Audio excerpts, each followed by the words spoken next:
show you how to do this manually. So I'm going to go to course management. We're going to advance the round. This is normally where I would check and make sure everybody's got a check mark. Of course, Erie is empty, so we're not concerned about that. But I'm going to advance around manually. As you can see, it was just a couple of clicks. It was course management, advance round. At this point, all of our results are available. So I'm going to go first. I'm going to go to the round report, and then I'm going to show you a couple other things that we can look at. But our round report, this is the Capstone Courier. It's going to summarize everything that happened in this first year. And, you know, I said this in the beginning, I don't want anybody worried about, you know, their team's performance. We're doing 3 rounds. Just the fact that we're only running the company for 3 years kind of throws everything for a loop anyway. Normally, I would want students thinking long-term. How do I position this business to be in the best position possible for the next management group after, you know, typically it'd be 6 to 8 years. I try to do at least 5 rounds. There are some universities that will only do 3 or 4 rounds just due to time constraints, but the norm would be a lot more than 3, a lot more than 3 years. Now, the types of things we want to look for when we're debriefing, I mentioned earlier what I see in the selected financial statistics kind of guides me as far as where I should go next. So, you know, I always start by looking at sales, right? The average should be around 115 million at this point. Everybody started with 101 million. The market's growing at about 14%. So we'll see an average right around 115. It's a little low in our industry, which makes me think we may have slashed prices on one or more companies. That tends to bring down the average. But we see a couple teams, Ferris, Andrews, and Baldwin are well above average in terms of the top line. Chester and Erie, I'm going to take a closer look as I go through this. I'm approaching this as if it's a normal debrief, right? Now, as I go through this, I want to see, you know, what happened here on Chester and Erie. Of course, I know what happened on Erie. That company doesn't have any participants on it. So all the products got a year older. Everything got a little less appealing to customers, and the customers reacted accordingly. On Chester, I see the top line is down a little bit. There could be multiple causes there. Maybe they stocked out. Maybe they eliminated a product. Those would be my 2 first suspects, but I won't really know until I dig into more of the report. I'm hoping to see positive profits. Now, round 1, it's not uncommon for companies to be losing money or basically breaking even. But it's worth noting, you know, are any teams in big trouble? Big trouble, you know, if they're losing more than 10 million, I'd be semi-concerned. If it was, if they had problems across several areas. That said, I'm treating this like practice round 1, where I would hope to see some mistakes that I could talk about. I want to see an emergency loan. I want to see a company with, you know, 77 million in sales. I want to see a team on the other end of the spectrum that's at 150, so I can compare and contrast those companies as we go through it. But overall, you know, we see similar margins on all the teams. Everybody's above 20%, which is good. Ideally, we'd like to see margins above 30% as we move forward. And I like to challenge my students whenever I teach the SIM to get it above 40. And if you can get margins above 40% by the end of the SIM, you did an excellent job of navigating this environment where, you know, not only do I want to grow this company and make it more profitable, but I need to do it while there's this downward pressure on price, where the price ranges just keep dropping 50 cents every year, regardless of what we're doing. So we're put in a difficult situation, right? The company had some problems when we took it over. The customers are willing to pay us less and less, and we need to find ways to improve on our margins and drive up profitability and manage things like our SG&A expenses. Now, for me, I usually would say keep SG&A at less than half of your margin. Right? When it's above half, I think it starts to eat into the bottom line. So if my margins are at 30, I try to keep it under 15. Andrews is pretty close to both here. If my margins are 28, try to keep SG&A under 14, etc. But if SG&A is more than half, it's not uncommon to see negative profit. It's usually because the team is being aggressive in marketing. If anybody's not familiar with what goes into SG&A in the SIM, it's really looking at what we spent in R&D, updating our products, marketing on our promotion and sales budgets, and our administrative overhead. Now, the admin costs, there's not much we can do about that. Those are fixed. But if we think about the other two, I can spend up to $1 million updating a product in R&D. I could spend up to $6 million marketing that same product in marketing. Right? I could do $3 million on promotion and $3 million on sales. Technically, you could go up to $4.5 million on the sales budget. I wouldn't recommend it. There's not much bang for your buck beyond $3 million if you look at the formula.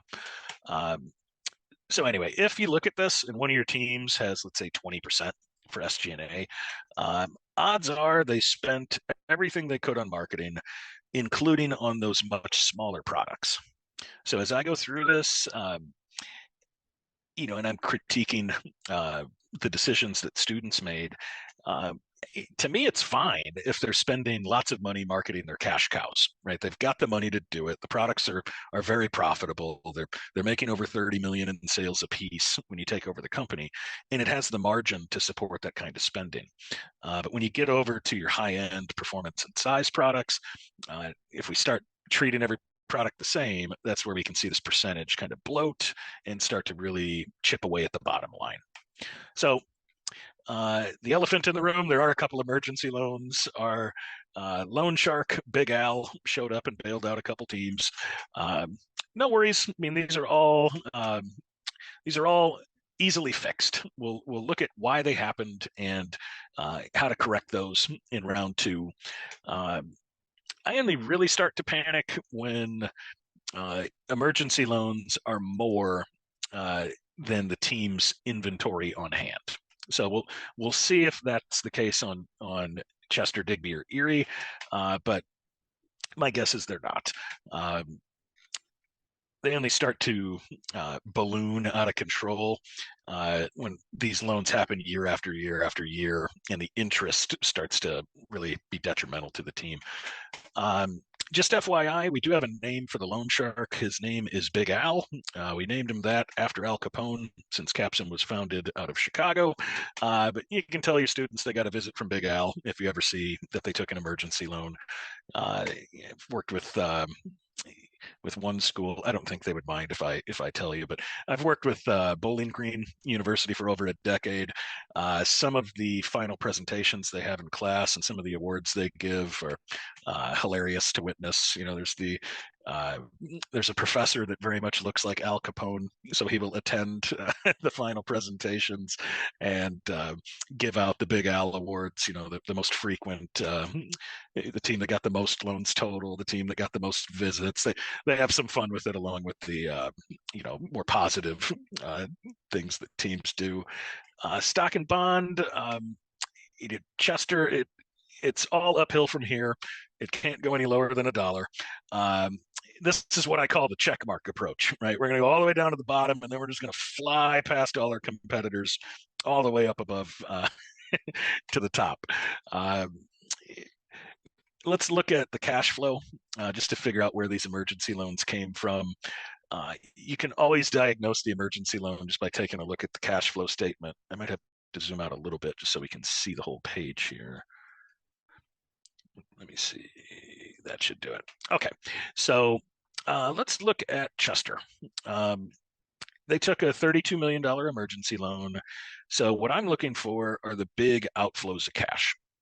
If I had to explain to Team Chester why they took an emergency loan, I would say, well, the negative profit didn't help, but the main culprit was your change in inventory, right? Your inventory ended round one $32 million higher than where it started. To compound the problem, you made a plant improvement, which was a good decision, right? You might have invested in automation, maybe you bought some capacity, might be for a new product. I have zero issues with making this investment. My problem is that we didn't borrow anything to help pay for it. So, the assumption is if we're not funding our plant improvement, it's going to come from cash from operations or cash on hand. It's a dangerous way to play round one, right? Round one, I always encourage teams to utilize their banker, right? Use long-term debt to fund long-term assets. If you need more than that, you still have access to current debt that you could pay back next year, or you can issue some stock. Now, with stock, there's no interest. There's nobody to pay back. The drawback of issuing more shares is that we're going to dilute our share price moving forward. It might be tough to reach some of those goals on the balanced scorecard if we just issue the maximum number of shares year after year after year, right? Also, just FYI, the most you can issue in 1 year would be 20% of your shares outstanding. The most you can retire is 5%. So it does take longer for teams to buy back their stock than it does to issue. I do remember a corporate program years ago where, the executives decided to crater the stock in round one so they could buy it all back. They had a good laugh when I told them that might work, but you're only allowed to buy 5%. But anyway, on Chester, the way I would sort of coach this team out of it in class is I'd say, let's find the good news. The good news is right there on your balance sheet, right? Your inventory is at 41 million. And, if we remember page one, currently you're selling at a 24% profit margin. So, that 41 million could easily turn into 50 million in cash, which is more than enough to pay back a $32 million loan. There's actually 18 million left over we could use to put back into the company, right? So the problem or the focus of round two is to get this inventory down to a more manageable level, something closer to 10 million. Maybe 5 million would be even better, right? That would free up some cash that we could invest. And then we'd get into the specifics, right? We'd find Team Chester on page 4, and we'd start looking at their products. When I look at the inventory on hand, I ask myself, can they get rid of it this year? For product cedar, that looks like it'll be no problem, right? They sold 1,500, they got about 750 left. The way to get rid of the inventory is just to make a better forecast and then remember to subtract your inventory from what you need to build this year, right? So we just lower our production schedule to account for the inventory we already have. And the big thing is we want to try and make a more accurate forecast, which I'm going to talk about at length tomorrow. Tomorrow morning, we'll talk about forecasting and how to be a pro at this moving forward. Product SID, should be no problem getting rid of that inventory. Coat, same story. Cure, same thing. Now, the thing that's jumping out to me on Team Chester, and the reason I think they're struggling to have as many sales as, let's say, where's Ferris? So we can see Ferris close to 600,000 on all those high-tech products, 2.4 million in low, 1.7 million in traditional. Somebody on Ferris, I think, has played the sim before. Those are solid numbers for round one. On Chester, the issue is the age with a lot of their products. So they chose not to do a revision to several of their lines, and as a result, those products got a year older. And when they got a year older, they got a little less appealing to customers. The good news is this is easily fixed. When we start round two, I know the first thing I would do on Chester is I would make an update to product cake in the R&D department. It doesn't even have to be a big update. I could change this by 0.1, and I can make the performance 5.6. And as soon as the design has been changed for the performance and size, customers are going to perceive that as cutting the age in half. And right now, if our product is 4 years old, and the traditional customers telling me the most important thing is that our age is close to 2, well, by March of round 2, we could have fixed this problem, and we could, in theory, at least double our sales this year, probably quite easily, just by getting that product out of R&D as quick as we could, right? And if we did that, we should be able to get rid of this inventory as well, even though it's more than what we have or than what we sold in year 1. If we look at what everybody else is selling in traditional, 950 seems doable, right? We just need to address the age problem with this product, and the customers will react accordingly, right? So the focus for this round on Chester, focus on the inventory, focus on forecasting. I'll drop by and give you some pointers on forecasting that should help. On Digby also took an emergency loan, about 10 million. The inventory went up by about 12. They made a plant improvement, but we do see some financing. In the end, 8 million does not pay for 18.8. Had you sold the inventory, though, you would have been cash positive. So if the forecasts were spot on, if inventory stayed at about 9 million, which is roughly where you begin, Digby would have had probably 4 or 5 million in cash, avoided the e-loan.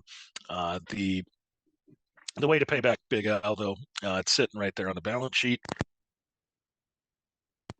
Pardon me. We just need to focus on forecasting and selling off some of the inventory. Looking at this production versus capacity chart, we have one team that is using all of their first shift capacity. That's Team Ferris. In theory, you could produce up to double your first shift capacity if you utilized both shifts of workers. Now, one of the common mistakes I see students make, and thankfully I didn't see any of that here, is they'll just schedule production because they know plant utilization is one of their criteria on the balance scorecard, and they want those points, right? So instead of thinking to themselves, maybe the factory is too big, what they'll do is they'll scale up production to utilize their assets. Now, I'm glad we didn't see that here. If we did, we might have seen larger emergency loans. Imagine a team that just built 3.6 million of their traditional product, because in theory, that's what you could build in round 1. Right? You can double that first shift capacity. Well, you'd be sitting with 2 million units of inventory on hand and a multi-year problem on your hands in terms of getting rid of it. So what I hope to see in class, and I never tell this to the students, but seeing as I'm with a group of instructors here, I hope they realize that they actually have too much capacity on a couple of their product lines, and it's specifically traditional and high end. Now, the reason I say they have too much is if we think about what you sold in year 0, right? So if I just pull up a calculator, you sold 999 units, and the growth rate was 9.2%. So in year 1, the average should be about 1,100. Here's year 2, 3, 4, 5, 6. It took 7 years before I was finally utilizing my first shift capacity, assuming we have average sales. Now, personally, I don't want my assets collecting dust for that long, right? So I would probably bring this number down, something closer to like 12 to 1,500. It kind of boils down to if I think, am I going to be one of the leaders in market share in this market, or am I going to be closer to average? If I'm closer to average, even with 1,200, right? After 8 years, we are selling, no, hold on. So year 1, 2, 3, 4, 5, 6, 7, 8. So the average in year 8 should be around 2,000 units. If I've got 1,200 units of capacity, I could still supply that 8 years from now. And this is assuming that no more products get introduced into the traditional market, right? In all likelihood, we're going to see more competition as time moves on. And this number is probably higher than what the average product will sell in that 8th and final year. So, you know, this excess capacity, it presents an opportunity. You could sell something you're not using and then use the money to invent a new product or purchase capacity on that low end product where you think you'll put it to good use, or maybe you decide to put it into automation. I see Baldwin added some automation to Baker. Chester's got some more automation on Cedar. Looks like Digby bought a couple points and started a new product. Erie is, of course, empty, and Ferris went with the across the board approach, where they bumped this up on every line. So, it presents an opportunity that you can get rid of something you're not using and put it into something more productive moving forward. Outside of that, let's see, is anything else jumping off? I do see a lot of zeros. This is something I look for in every debrief. If I see zeros in inventory, there could have been a missed opportunity. Now, the other thing I'm looking for are big numbers. And to define that, I would say any more than 3 months worth of sales, I would quantify as too much inventory. So, we have I use some shortcuts. 1,200 in a year is 100 a month. 600 in a year is 50 a month. So, you need to do a little math in your head to kind of estimate, is this too much? Sometimes it's obvious. If inventory is more than what we sold, clearly that's more than 3 months. But when there's more than 3 months worth of inventory, it really starts to drag down the product's margin. Because it's not free to build the inventory. It's also not free to warehouse it, right? So anywhere that we have inventory, it costs us 12% of our cost of production to warehouse that product. So anywhere you don't have a zero, it's costing money to warehouse.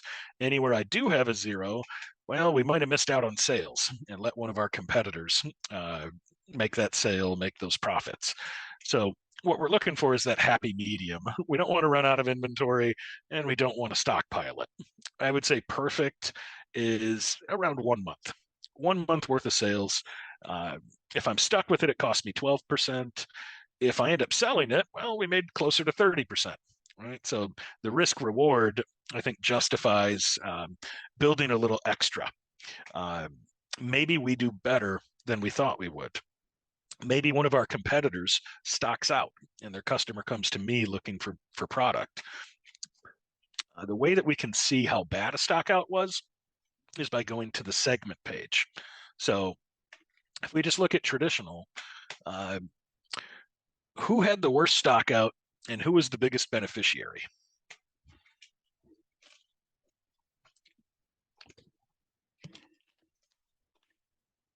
Anyone know this one?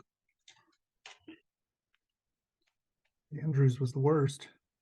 So Andrews, that's correct. They stocked out at 18.5%, and they should have sold 20.8. Who was the main beneficiary? Digby would be the main beneficiary. Digby, right? They grabbed an extra 2% market share because Andrews' customers started going to everybody else, and Digby still had product on the shelf. They were more than happy to make the sale, right? Now, we'll talk more about this tomorrow when we talk about forecasting, but it's because of stockouts that I tell students, you can't necessarily trust what you sold last year as an indicator of what you'll sell next year. If I'm on Andrews, I want to account for that market share that I missed. If I'm on Digby, I want to be mindful that we benefited from a stock out. We actually should have sold a little bit less than what we actually did. Some teams, it's really close, where it's kind of negligible. Let's look at the other segments just out of curiosity. Andrews definitely generated a lot of demand, stockouts in the first 2 markets. Another one in high end. This one was about 6%. Looks like Ferris stocked out here too. Now, if we were looking at why did Team A generate more market share than anybody else?